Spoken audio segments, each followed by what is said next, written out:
सो अगर आप SBI clerk 2021 की प्रिलिमिनरी एग्जामिनेशन पहली बार दे रहे हो तो आपके लिए गाइडलाइंस जान लेना बहुत इंपॉर्टेंट है। और अगर आप इस साल पहली बार ही बैंक और इंश्योरेंस जैसी एग्जाम दे रहे हो तो आपके मन में काफ़ी सारे डाउट होंगे गाइडलाइंस को लेके, इंस्ट्रक्शन को लेके। तो इस वीडियो को पूरा देखिए, आपको मैं सारे डाउट्स क्लियर करके दूंगा। और फिर भी आपका कोई डाउट्स रह जाता है तो आप डिस्क्रिप्शन में यानी कमेंट करके मुझे बता सकते हो, मैं आपका डाउट रिजोल्व करने की कोशिश पूरी करूंगा। तो बेसिकली ये वीडियो न्यू कैंडिडेट्स के लिए जो पहली बार एग्जामिनेशन के लिए जा रहे हैं और उसको गाइडलाइंस में डाउट है या फिर उनको गाइडलाइन नहीं पता है। तो चलिए शुरू करते हैं और जान लेते हैं SBI क्लर्क 2021 प्रिलिमिनरी एग्जामिनेशन के लिए अपीयर होने के लिए गाइडलाइंस क्या क्या रहेंगे, इंस्ट्रक्शन क्या क्या रहेंगे। तो सबसे पहले एसेंशियल चीज़ों की बात कर लेते हैं। तो आपको कॉल लेटर ले जाना है, उस पर फोटोग्राफ भी अफिक्स करना है जो आपने अपलोड किया है। देखो कॉल लेटर पूरा प्रिंट कर लो, 3 या 4 पेज का है, जिसमें पहला पेज आपका कॉल लेटर है, दूसरा पेज इंस्ट्रक्शन है और तीसरा पेज सेल्फ डिक्लेरेशन फॉर्म है। ठीक है, तीनों पेज क्यों इंपॉर्टेंट है मैं आपको आगे बताऊंगा। जस्ट तीनों पेज ले जाओ। काफ़ी लोग पूछेंगे कॉल लेटर सर क्या कलर प्रिंट चाहिए या सीधा जेरोक्स चलेगा। तो देखो भाई कलर प्रिंट एसेंशियल नहीं है, जेरोक्स करवा लो वो ज़्यादा सही रहेगा। ठीक है, तो ये इंपॉर्टेंट है, कॉल लेटर ले जाओ, साथ में सेल्फ डिक्लेरेशन फॉर्म। इंस्ट्रक्शन वाला पेज इंपॉर्टेंट तो नहीं है बट ले जाओगे तो कोई बुराई नहीं है। आगे दूसरा पॉइंट क्या है, अ फोटो कॉपी यानी xerox of photo identity proof stapled with it and same currently valid photo ID proof in original and 2 additional photograph. कहने का तात्पर्य है कि आप जो फोटो आइडेंटिटी प्रूफ दिखाने वाला हो जो करंटली वैलिड है, करंटली वैलिड कौन से फोटो आईडी प्रूफ है, तो currently valid photo ID proof मैंने यहाँ पे आपको मेंशन कर दिया है। आप वीडियो पॉज करके अच्छे से पढ़ सकते हो, मैं इसको पढ़ के वीडियो लंबा बनाने का कोई मेरा इरादा नहीं है। यहाँ पे इंस्ट्रक्शन पढ़ लेना, please note ration card and learners driving licence will not be accepted as valid ID proof. तो अगर आप राशन कार्ड या लर्नर ड्राइविंग लाइसेंस लेके जाने की सोच रहे थे तो ध्यान रख लेना वो दोनों वैलिड आईडी प्रूफ नहीं है। इसके अलावा आप जो भी आईडी प्रूफ कैरी कर रहे हो तो वो ओरिजिनल आईडी प्रूफ भी ले जाना है, ओरिजिनल, और उसकी फोटो कॉपी भी ले जानी है। ओके, अब दूसरी चीज़ यहाँ पे लिखा है 2 एडिशनल फोटोग्राफ्स, यानी आपको 2 एडिशनल फोटोग्राफ ले जाने हैं। ये अफिक्स करना है वो अलग और 2 एडिशनल और ले जाना है वो अलग। आगे लिखा है please note candidate reporting without 2 additional photographs will not be allowed to appear for the examination. अगर आप बिना वो दो एक्स्ट्रा फोटोग्राफ लिए बिना चले गए तो आपको हो सकता है कि एग्जाम दिया देने ना जाए। तो ध्यान रखिए आपको 2 एडिशनल फोटोग्राफ्स लेके ही जाना है, एक कॉल लेटर पे चिपकाया जाएगा और दूसरे 2 फर्दर यूज में आएंगे। Candidate must bring glue for pasting photos on attendance sheet. देखो ऐसा नहीं लिखा है कि वहाँ पे ग्लू नहीं मिलेगा, परंतु आपको अपना फोटो पेस्ट करने के लिए ग्लू ले जाए, गम ले जाए, ताकि आपको कोई दिक्कत ना हो। तो ले जाना वो ज़्यादा सही रहेगा, या घर से फ़ोटो चिपका के जाओगे तो भी कोई इशू नहीं रहेगा। चौथी चीज़, wearing mask is a compulsory. जी हाँ, कोविड चल रहा है तो आपको मास्क पहनना कंपलसरी है। अब यहाँ पे काफ़ी सारे डाउट आएंगे कि सर मेरा मास्क N95 नहीं है, मेरा मास्क कपड़े का है, या तरह तरह के क्वेश्चन। देखो N95 मैंडेटरी है ऐसा इस पॉइंट पे नहीं लिखा है, ठीक है, इस पॉइंट पे नहीं लिखा है, बट स्क्राइब वाले पॉइंट में क्लियरली मेंशन किया है कि आपको N95 पहना के लाना है। तो N95 हो तो ज़्यादा सही रहेगा, अदरवाइज आप कोई भी मास्क पहन के जा सकते हो, परंतु N95 पहने काफ़ी आपके लिए प्रोटेक्टिव रहेगा। ठीक है, तो एसेंशियल में क्या है, आपको कॉल लेटर ले जाना है, फोटोग्राफ चिपका के, फोटो आपका आप जो आइडेंटिटी प्रूफ दिखाने वाले हो वो ओरिजिनल भी कैरी करना है। देखो डुप्लीकेट कैरी मत करना, यहाँ पे क्लियरली मेंशन किया है ओरिजिनल ले जाना है तो ओरिजिनल ही ले जाना है, उस पर उसकी जेरोक्स भी साथ में ले जानी है और 2 एडिशनल फोटोग्राफ भी लेके जाना है। मास्क पहनना कंपलसरी है, N95 हो तो काफ़ी बढ़िया, और N95 नहीं है तो कोई भी मास्क पहन के जाना, बिना मास्क के मत जाना। और कुछ एसेंशियल में है, वेयरिंग मास्क इज कंपलसरी हो गया। A candidate must have Aarogya Setu app install on his mobile phone. आपको अपने फ़ोन में आरोग्य सेतु ऐप इंस्टॉल कर लेना है, और जो आपका रिस्क फैक्टर बताएगा, अगर आपका रिस्क फैक्टर जो है वो मॉडरेट से हाई रिस्क है तो आपको एग्ज़ाम नहीं देने जाएगा, यानी एंट्री नहीं मिलेगी, ऐसा बोल रहे हैं। एंट्री नहीं मिलेगी तो इन शॉर्ट आप एग्ज़ाम नहीं दे पाओगे। तो ध्यान रहे आप अपना आरोग्य सेतु इंस्टॉल करके अभी चेक कर ले कि अपना रिस्क कैसा दिखा रहा है, मॉडरेट दिखा रहा है या हाई दिखा रहा है। और कुछ लोग बोलेंगे कि सर मेरे पास स्मार्टफोन नहीं है या फिर मुझे फ़ोन नहीं दिखाना है, तो उसके लिए दूसरी चीज़ है, आपको एक डिक्लेरेशन फॉर्म मिलेगा। अगर आपने कॉल लेटर प्रिंट किया है तो आपको डिक्लेरेशन फॉर्म मिल जाएगा। 3rd पेज पे वो डिक्लेरेशन फॉर्म फिल करके सिक्योरिटी गार्ड को दिखा देना है एग्जाम वेन्यू के टाइम पे। डिक्लेरेशन फॉर्म कुछ इस प्रकार से दिखता है और आपको ये फिल करके ले जाना है। देखो डिक्लेरेशन फॉर्म, कॉल लेटर पूरा ही प्रिंट कर लो, जो मैंने आपको स्टार्टिंग में ही बोला। क्यों पूरा प्रिंट करना है आपको, डिक्लेरेशन फॉर्म क्यों ले जाना है? काफ़ी लोग बोलेंगे सर मेरे पास आरोग्य सेतु ऐप है तो मैं क्यों ले जाऊँ। देखो फ़ोन बैटरी पे चलता है, बैटरी कभी भी डेड हो सकती है। अगर बैटरी डेड हो गई तो आप कैसे दिखाओगे कि मेरे पास आरोग्य सेतु ऐप है? चार्जिंग करके, वहाँ चार्ज पॉइंट कैसे ढूंढोगे? इतना आपको कोई फैसिलिटी देगा नहीं। तो इन केस अगर आपका फ़ोन डेड हो जाए तो आपके पास दूसरा ऑप्शन होना चाहिए। तो सेल्फ डिक्लेरेशन फॉर्म लेके ही जाइए, उसमें कोई बुराई नहीं है, और उसको फिल करके ही रखिए, और हो सके तो सेल्फ डिक्लेरेशन फॉर्म दे दीजिए, ठीक है। और यहाँ पे सेल्फ डिक्लेरेशन फॉर्म के रिस्पॉन्स में अगर उनको कोई कोविड-19 इन्फेक्शन के सिम्टम्स नज़र आते हैं तो आपको एग्जामिनेशन वेन्यू में यानी एग्ज़ाम हॉल में परमिट नहीं किया जाएगा, यानी बैठने नहीं दिया जाएगा। तो आप खुद की ओर से एक बार सेल्फ चेक ज़रूर कर लें कि आपको कोई कोविड-19 का सिम्टम्स तो नहीं है ना, क्योंकि ये आपके लिए भी अच्छी बात है और बाकी लोगों के लिए भी सिक्योरिटी वाली की बात है कि उनको भी कोई इन्फेक्शन ना लग जाए। तो या तो आरोग्य सेतु ऐप इंस्टॉल कीजिए या तो डिक्लेरेशन फॉर्म लेके जाइए। दोनों चीज़ मैंडेटरी नहीं है, बट मेरा कहने का तात्पर्य आप समझ गए होंगे, मैंने आपको एक्सप्लेन कर दिया है। तो ये चीज़ एसेंशियल है। अब बात कर लेते हैं इंस्ट्रक्शन के बारे में। देखो आपको क्या क्या परमिट है एग्जामिनेशन हॉल में यानी वेन्यू पे। तो आपको मास्क पहनना कंपलसरी है, ठीक है, ये तो कंपलसरी चीज़ है।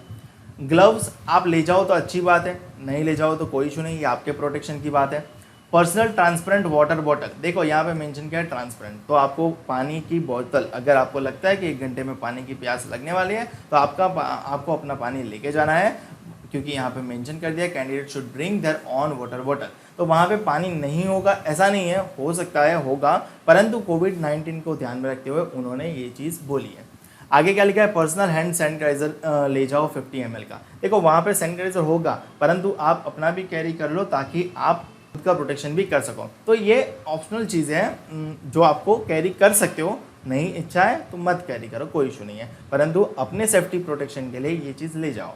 अ simple pen, pencil, eraser and glue. देखो सिंपल पेन लिखा है, आजकल पेन भी स्मार्ट हो चुके हैं, तो स्मार्ट पेन, इलेक्ट्रॉनिक गैजेट्स या फिर कोई भी गैजेट्स आपको अलाउड नहीं है, कैलकुलेटर भी अलाउड नहीं है। तो आपको सिंपल पेन ले जाना है, पेंसिल ले जाना है, इरेजर ले जाना है, ग्लू ले जाना है। अब पेन किस लिए, आपको कैलकुलेशन करना है, मैथ्स कैलकुलेशन करना है, तो उसके लिए पेन ले जाना है, वहाँ से पेन प्रोवाइड नहीं होगा।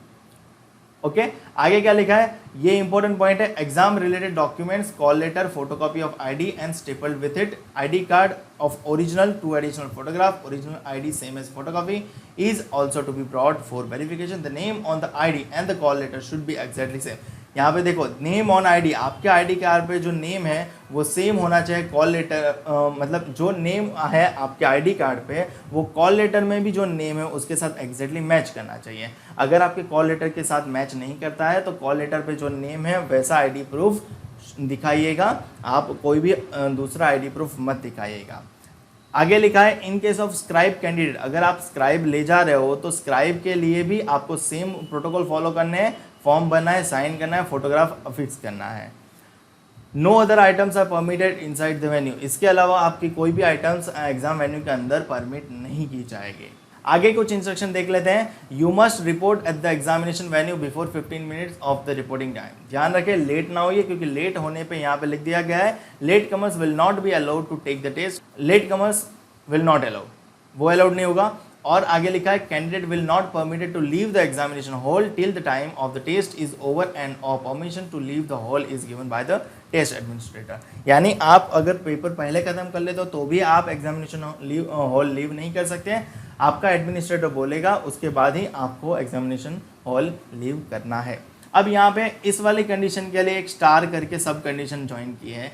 Taking into account the social distancing norm, social distancing को ध्यान में रखते हुए ईमेल और SMS will be forward to you a day prior to the examination specifying the exact time of reporting time to avoid overcrowding at the venue. देखो आपके hall ticket में एक रिपोर्टिंग टाइम तो आपको mention किया है, परंतु social distancing norm को ध्यान में रखते हुए अगर ओवर क्राउड होने की संभावना है तो वो लोग क्या करेंगे, आपके एग्ज़ाम के एक दिन पहले आपको मेल या एसएमएस करेंगे कि आपके रिपोर्टिंग टाइम में कुछ फेरफार किया है, यानी 15 मिनट आगे या पीछे किया गया है। अगर आपको ऐसा कोई मेल आता है तो आपको उसके अकॉर्डिंग फॉलो करना है, अदरवाइज़ आपके जो हॉल टिकट में दिया गया है रिपोर्टिंग टाइम, उसके बिफोर 15 मिनट वेन्यू पे पहुंच जाना। However, we are providing you the common reporting time in call letter, जो मैंने आपको बोल दिया। If you do not get any information prior to the exam, you should follow the reporting time printed on the call letter, जो मैंने exactly आपको convey कर दिया। आगे क्या लिखा है, your photograph affixed on the call letter should match the one uploaded in the online application form filling which you will not be allowed to appear for the examination, failing which you will not be allowed to appear for the examination.